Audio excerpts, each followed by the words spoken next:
Want to welcome on into the program Nina Schaefer. She is with the Heritage Foundation Senior Research Fellow, and very much appreciate you joining us here, Nina. One of the things, obviously, the Senate shutdown is, for all intents and purposes, over now. They've got to just go through all of the various procedural things to get the government open, but the government shutdown is now effectively over. But one of the big things that they were talking about, of course, certainly Republicans, the frustration with the cost of health care, the subsidies for Obamacare, and so on. So let's talk about this. I want to go back, though, to when it was first introduced many years ago now. But this has been subsidized since day one. Everyone that I know who has tried to utilize Obamacare, tried to buy insurance on the exchanges, people who had it before, had insurance before. I don't know if I've seen one, I'm sure there are, but I'm not sure, Nina, if I've seen one positive story regarding Obamacare. So how do we fix it? Healthcare is really expensive, but, right now, let's just look at what are the big problems with Obamacare that makes it so expensive right now. Well, you're right. Premiums have been going up. I think the promises that Obamacare purported to the American people have really shown that they have failed. They said when they passed the law that it would reduce premiums for American families. We see that premiums are not only skyrocketing in Obamacare, but now they're actually rising across the board, not just for those who are subsidized, but those who are unsubsidized. They said that you could keep your doctor if you'd like it. If you go to an Obamacare plan now, your networks are far more restrictive than they were before Obamacare was enacted. And they said that it would increase competition. And what we see is that there are fewer insurance plans available to people, more consolidation in the health insurance markets. And that's really what's kind of driving a lot of what's happening here. I would also point out that what the Democrats or leadership in the Democratic Party, I think there are some that kind of have seen the way the problems. We even had, I think, a senator from Vermont, a Democrat senator from Vermont, admit that Obamacare has failed and it's not working. But their solution right now is just to throw more money at this problem rather than really getting their sleeves rolled up and reopening Obamacare and figuring out how do we fix the mess that they created. Well, yeah, the Republicans, their whole thing has been for years now, you've got to look at Obamacare. You've got to fix Obamacare. To me, what the subsidies do, whether we're talking about the original subsidies or the COVID era subsidies, is really what you're doing is you are, I guess, to use a medical phraseology, you're masking the symptoms as opposed to treating the problem. Absolutely. And you make a very important point. All this debate is about COVID era subsidies. But what it also revealed is that they realized it was the first signal. They might have packaged it as this is for COVID. But again, the Biden administration started with COVID. Then they re-extended these temporary subsidies under the Inflation Reduction Act. That should have been a signal to everyone that they realized that Obamacare was spiraling out of control. And again, their answer was, let's just throw more money at it and pretend people don't realize that our number one legislative accomplishment in healthcare has actually failed the American people. Let me ask you this. Why is it, Nina Schaefer from the Heritage Foundation, why is it so difficult to fix this? Well, I think that the healthcare system is large. It's almost maybe a fifth of the economy. And it's very opaque. The entire healthcare system, I feel, is running, whether they're government programs or private plans, really are running on autopilot. You have major government healthcare programs, whether it's Medicare, Medicaid, or Obamacare, or all the other programs, standalone programs that are intended to try to help fund the healthcare system. And on the flip side, we have a private system where it's now dominated by a few very large insurance companies. And everyone is very fine with just going with the status quo. There's very little opportunity for innovation or any kind of, disruption in the healthcare system. And that's why everyone is just kind of going along with the current system. No one is actually looking at how do we actually fix the healthcare system in a way that brings down costs. I think there's three things that I hope that the Congress begins to think about as they kind of reopen the government and start actually talking about how to fix the healthcare system. One is giving people more control and ownership of their healthcare dollars and decisions. Right now, if you are in a government plan, you let the decisions be run by by the government, whether it's state government or the federal government. We realized during COVID, the American people don't want the federal government or their state government telling them what to do with their health care. So ideas like having open, more personal accounts, whether they're health savings accounts or a variety of different accounts where people actually can use the dollars how they see fit, is one real critical piece to this equation. Another one is having radical transparency. Again, as I said, the system is very opaque. We don't know what we're paying for. We don't know the cost of things we're paying for. There is a lot that can be done on that front to make sure that people actually see the cost of what the care is that they need. And finally, as I said, we need to open up these government programs and start pushing more competition in there. This cannot be a one-size-fits-all solution for the American people. You know, it's so interesting because Republicans have been saying the same thing since like day one. Do you think there will ever be a time when the Democrats say, and you just mentioned one Democrat, I think you said a senator out of Vermont, but do you think Democrats en masse will say, yeah, our bad, let's go back to the table? Because a lot of these things that you're talking about, not only were they entirely predictable, but I'd be willing to bet that people like you were predicting it. Yeah, well, I think what is very apparent is that I think Democrats are actually using this healthcare crisis as a political lever rather than doing what they're supposed to do, which is actually solve these kind of healthcare problems. So coming to the table, the things I've identified that I just laid out, you're right. These are things that many on the right have talked about for a long time, but they're not a partisan issue. Health savings accounts, for example, there is bipartisan support for changes there. They included them actually in the One Big Beautiful Bill this summer. Those were bipartisan efforts on that front to make improvements and expand the access to health accounts. And on transparency, that too is a very bipartisan issue. So I think there's a real opportunity if policymakers would kind of get out of the political gameship that they play and actually do what the American people sent them to Congress to do, which is to actually solve the policy problems that are hanging over our heads. What about selling across state lines? Would that do any good? You know, I think right now there might be some states that might want to test it if you want to be in a kind of a consortium or a compact with states around you. If you live on a border state and you want to buy health insurance from a state across, I think there's a lot of innovation that could happen there.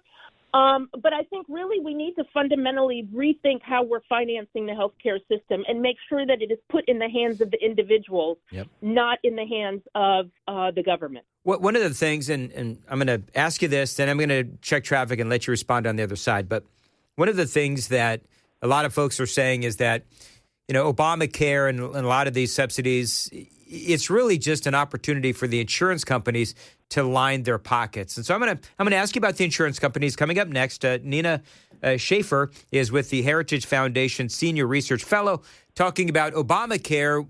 Where has it gone wrong? And I guess I would say, where has it not gone wrong? Talk about the insurance companies and their role in the rising costs of Obamacare. Well, look, they are moving where the subsidies are. And so when you create a government program as large as Obamacare or any of the other programs that are out there, even including the Medicaid program, their desire is simply to administer the programs that the government has set up. So they are there to pretty much just, to shuffle the funding around and take the subsidies and provide a service to those that are getting the subsidy. It is a very opaque system. Again, the insurers are collecting subsidies on behalf of individuals. Some we have found during this COVID expansion didn't even realize they were enrolled in insurance plans. So again, another area where we need radical transparency about how we are actually funding Obamacare and making sure that individuals actually know where their money is going and if it's going where they want it to go. You know, Nina, I was reading an article, I think it was last week, and the premise of the article is very alarming because the premise of the article was that insurance is getting so expensive, Obamacare and otherwise, that businesses may stop offering insurance as part of incentive packages. Well, I think you raise a really great point. Everyone seems so fixated on Obamacare when in reality, the healthcare system as a whole, prices keep going up. Obamacare has certainly fueled some of that, but we have a larger problem where healthcare costs continue to rise across the board. And one of the concerning factors, as you raise, is if employers, we see this happening with small employers, begin to just throw their hands up and say, I can't do this anymore, those individuals will now fall into having to get health insurance through these government programs.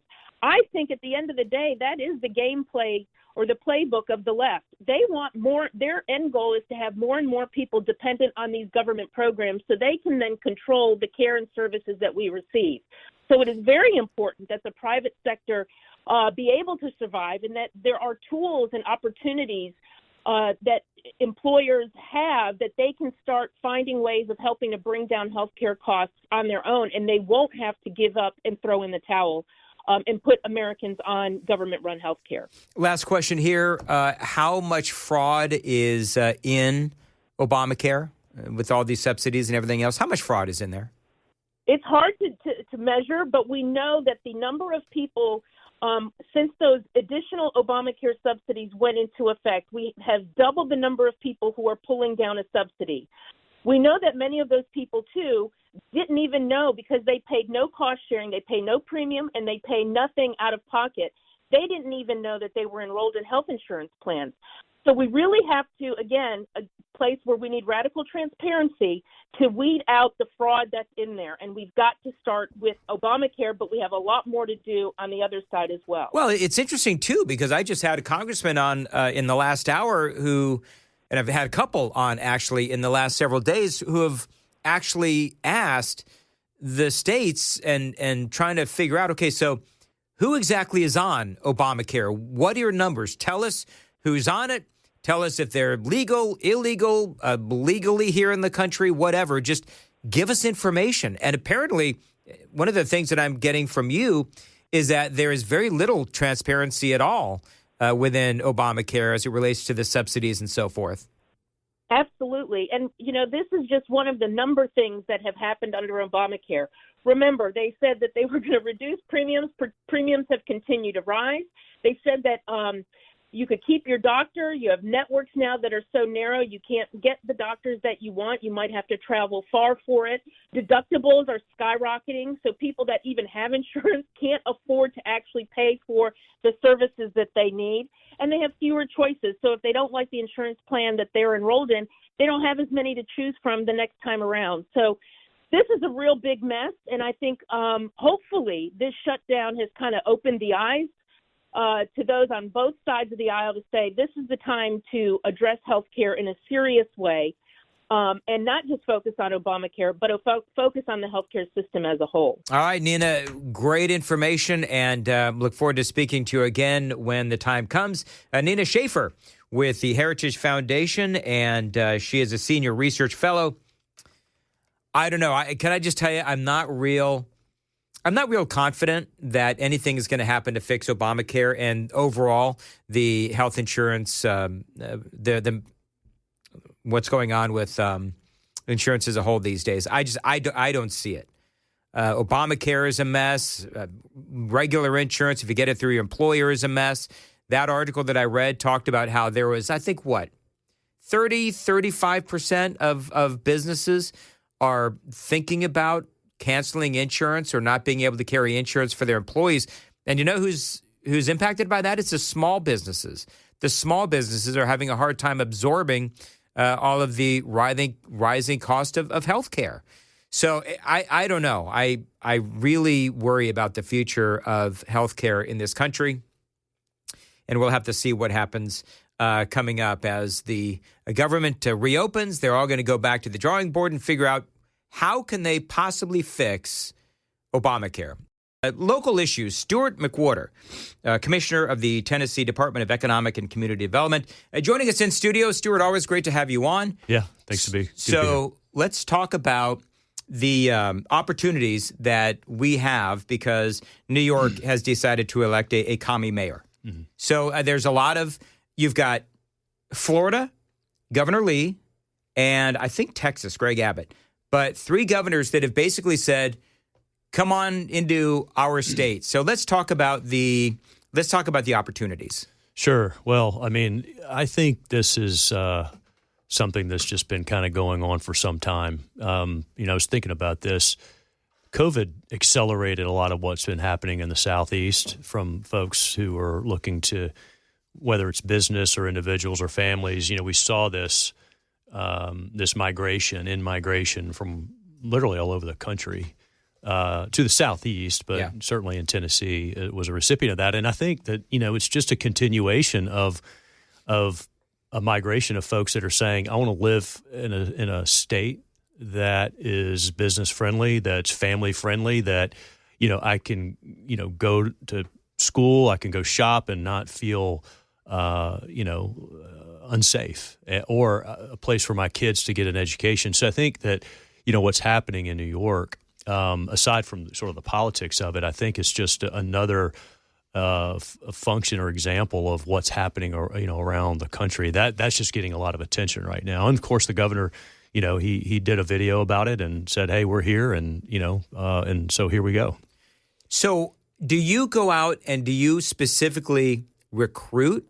Like, do you look for opportunities? Do you say, "Hey, you that does whatever it is in New York, come move to Tennessee"? Do you go, or do you wait for the phone call to come in? It's both. I mean, we do a little bit of both. We, as we say, we collect and then we hunt as well. So I love that. Yeah, it's the brand is strong. Tennessee brand is really strong. We just got back from Asia, 2 weeks meeting with global CEOs and talking about the state of Tennessee as a place to do business, and it's been it's been good for many decades.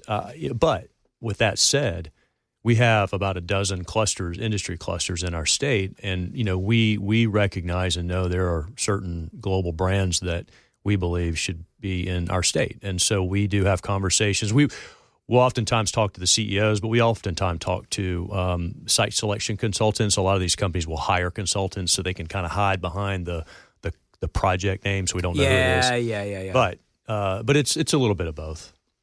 Tell me what it's like to go to Asia, and like where exactly did you go? And you're meeting with, as you said, people that are sort of representing companies and so forth. Yeah. So. Well, first of all, it's 13 or 14 hours difference, half day ahead of us. Yeah. It's I think on the surface, people are like, oh, you get to go and travel and go to all these great places. It's not. I would rather go to New York than Asia. Yeah. Well, I would not. So we went to to Taiwan. Yeah. Okay. First. Yeah. And then we went to South Korea, and Seoul, and then finished up in Japan, in Tokyo. Okay. All wonderful countries and cities. Yeah. I think most people know about Tokyo, but Seoul, South Korea is a beautiful city. Yeah. It really is. And but we met with a lot of companies. I mean, we were very busy. We also signed, while we were in Taiwan, Governor signed an MOU with the country, and really all that's doing is formalizing a relationship for economic development. MOU is Memorandum of Understanding. Okay. Correct. Really, it's a kind of a non-binding, but it's more ceremonial than anything. But what it tells, I think what it's saying is we have an interest in working closely with businesses and companies in Taiwan. We have some in Tennessee already, and that continues to be an opportunity, from a business perspective. There's some great, unbelievable companies coming out of there, great R&D innovation happening in Taiwan. One of the things I find interesting is the competition between like Florida, Tennessee, and Texas. Because I had this big article from the Daily Mail after Mamdani was elected, where it said the 3 states that are more than likely to reap the benefits of this communist mayor is those 3 states, including obviously Tennessee. So is there a friendly competition between your counterparts in those other states? There is. I mean, I think it's pretty much all the states in the Southeast, those that border our state. We compete fiercely with those states, but we also celebrate their successes because, for instance, if Georgia lands a large project, we know that the supply chain and is going to come close. Customers want their suppliers. If it's good for, let me ask you this: if it's good for the South, so Florida, Georgia, Tennessee, Carolina, South North Carolina. Yeah. So from a region, I think we're probably looking pretty good. We are. Yes. I mean, it's all the southern states are seeing the same kind of growth that we're seeing in Tennessee. That's undeniable. And I think a lot of it has to do with the fact that what we're talking about, which is a lot of companies, domestic businesses and global businesses are looking to expand in the U.S. And the Southeast has benefited more so than other regions around the country. And we do compete with our bordering states, and Texas included, and Florida. But we also recognize that we're not going to win all the projects we're going after, and we don't want to win them all, honestly, because it puts a stress on the state workforce-wise. But we have to compete because we got to get percentages. Yeah. But if Georgia wins something, in North Georgia, for instance, we know that their suppliers may locate in Chattanooga or other parts of our state. So they'll tell us we're looking to Tennessee because we have a major customer in South Carolina, for instance. Memphis, Nashville, Knoxville, Chattanooga. All right. Correct. So which of those four cities has the most potential? Oh, wow. I think that they all do. You're such a politician. Come on, man. They all do. But let me say this. I'm just kidding. I think that I'll talk about Memphis for a second. I think Chattanooga is poised for some great opportunity. There's, one of the factors that makes Chattanooga so attractive is its location logistically. And you've got, a workforce. You've got some University of Tennessee, Chattanooga, and we've got some TCATs and some community colleges there as well. But in the mayor, both county and city mayors doing some great work. I believe that's a lot of upside there. But in Memphis, because of what's happening in Memphis, I believe that's actually has tremendous upside. Do you know we actually agree on that? Like whenever I talk about Memphis, and especially when I first got here, I talked about the massive potential of a city like Memphis. Yeah. I mean, all you got to do is clean that up, get some people trained, right? And that is going to be a huge economic power. And I liked what both Donald Trump and Governor Lee said, which was that Tennessee will never be all it can be without a strong Memphis. Right. And that's what we're trying to do. That's right. More with Stuart McWhorter is coming up next, Commissioner of the Tennessee Department of Economic and Community Development. Stuart, is it clear that we are raising a generation of wusses? I'm just kidding. I'm just kidding. The answer is yes. Mostly, I know how to trigger my audience. Mostly cloudy, breezy, colder with a couple of snow showers. Bundle up. Going to feel like midwinter. High of 37, feeling like 27. Appreciate you listening to Nashville's Morning News. Stuart, one of the things that people talk about is and I'm going to air quote this, the failure of the Ford plant in Memphis. So can you explain what happened there and why people are calling it a failure? It was, of course, electric battery plant and all that kind of stuff. Talk about what happened. Sure. Yeah, and it's happening. I mean, it's an evolving project there in West Tennessee. Again, one of the largest projects in state history. Ford and SK, which is a Korean battery manufacturer, combined for Blue Oval City. So, yep. The news most recent news is that, Ford is reevaluating the product that's going to come out of the plant. So they're not reevaluating whether or not the plant is going to be operational. They're not reevaluating whether or not they're committed to Blue Oval City. The demand for electric vehicles, coupled with, a lot of incentives that were provided from the federal government at that particular time has provided an opportunity for them to reevaluate, and that's what they're doing. It's not that Blue Oval City Ford is reevaluating whether or not they'll be there, because this is going to be the largest investment that Ford's making. It'll be the most advanced manufacturing plant in their entire portfolio. So they're committed to our state. I think it's just going to be a question of when a product comes off the assembly line, what it will be. But it also, there's with that comes opportunity for, the locals to continue to, develop the workforce, get the infrastructure in place. There's still lots of things that need to be done with water, wastewater, roads. So it's just giving everybody more time. I mean, that's the upside here. One of the things that, and I was an early proponent of Blue Oval City. I love what's going on out there. I especially love the training of what's going on in Memphis, because Memphis is a city. Let's be honest. There's a lot of people there that need something else to do besides commit crimes.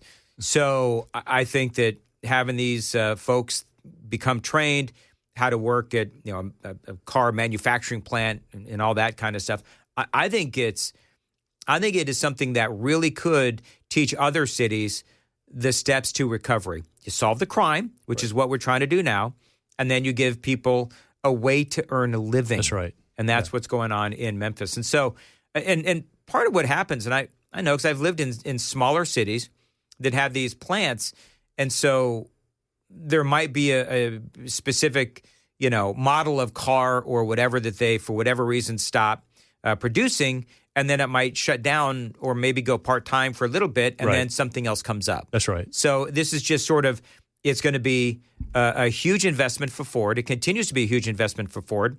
And if they rethink, the investment that they make in electric vehicles, well, then they'll make something else. That's right, and that's exactly what will likely happen there. And they're early enough in the development process, that they can make these decisions. It's just delaying, the ultimate goal of getting product off the assembly line and in the customer's hands and getting folks employed.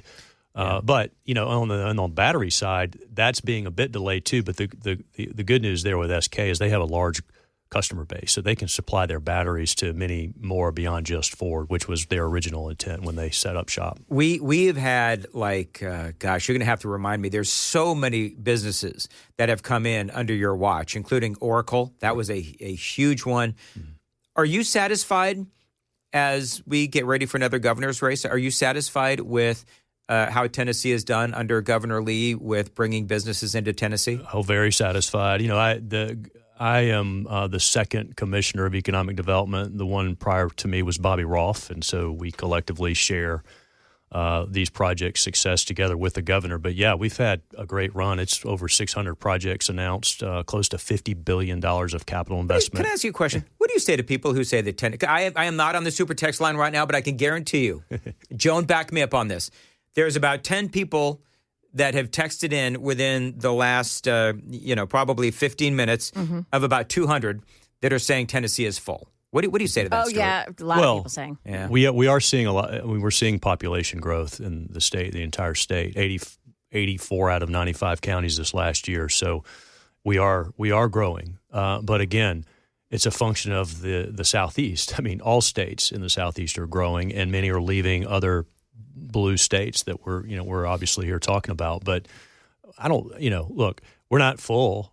I would say, from a labor participation rate, we measure that we're, below where we need to be. So we need to get more people, working people to be in our state, available to, take these opportunities on. One thing I wanted to mention real quick, you mentioned about the 4 cities in our state. Nashville, obviously is sort of sees the largest economic growth, Middle Tennessee. But I don't know if this is something that's, been discussed much here, but, there is some concern about the property tax, issue here, that how everything's been revalued and the rate, it's hitting some of these small businesses. Yeah. And, that's something that we're paying a lot of attention to right now. We have to keep Broadway as an example, and keep those small businesses up and running, because that's the history, and that's something that's very important to our state and to our city. And I think that's, we got to be mindful. We talk about these big projects, but we also have to remember these small businesses,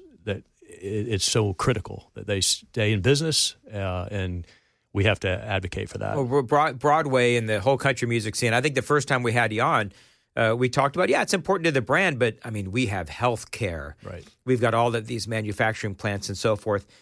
So real quick, going back to the whole Tennessee is full argument, talk about the importance of investing in our state even though some people say it's full, but at least to me, people are going to get mad at me. But I think that for the state of Tennessee, I think that we always have to continue to improve and grow. Otherwise, we become stagnant. That's right.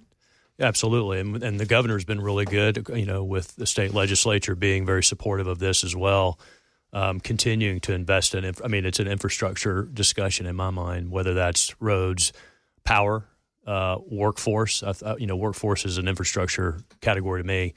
And what's the definition of full? What does full mean? I mean, can I be honest? It's like a catchphrase for people. Yeah. It's like, you're going to let a bunch of commies in, all that kind of stuff. And I remind people that I'm from California and I'm not a commie, and I'm as conservative as they come, folks. So I'm just saying that I understand what people are saying. I get it, but I'm going to say this. I've lived in states that are stagnant. It is no fun. Right. I would much rather see all of these cranes out here and, seeing a city and a state that is progressing and investing in its future. Yeah, and we have to have leadership that looks beyond the next election cycle. Yes. We need people that are looking at the next couple decades, and that's what I believe Governor Lee has been doing. That's what I believe our General Assembly is doing. We have people in office that are thinking beyond just the next year or two or three, and I think that's what makes Tennessee very unique and exceptional. And we hear it from these businesses that are looking to make multi-million and billion-dollar investments. That's something that's very important to them because they're making a long-term commitment as well. I've got 45 seconds. So very specifically, if you know yet, what do we got coming up as far as new businesses coming to Tennessee? Well, we've been very active in nuclear. I think that's been the most. I love nuclear. It's great. Yes. We have Oak Ridge. That's sort of the ground zero to all things that are nuclear, and we have a community that's so welcoming and very involved in the recruitment process because you're getting into a lot of nuclear technical details, and that's important to these companies.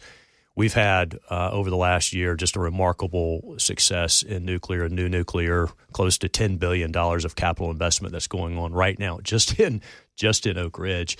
This is a statewide initiative, so we're looking to expand this to other parts of the state with nuclear. But, that's where we've been spending a lot of time, I would say, in the last year or so, and that's going to continue because that's going to be, nuclear power is going to be, a significant part of base load generation of power, and we're going to lead the country on that. Stuart McWhorter, Commissioner of the Tennessee Department of Economic and Community Development. Always great to have you on. Thanks for having me. If people wanted to go to a website, I think last time you were on, you talked about a website people could go to. Yeah, it's tnecd.com. That's our website. Actually, we're about to we're revamping our entire website and marketing. That's all coming out. So we're going to be a fresh new look.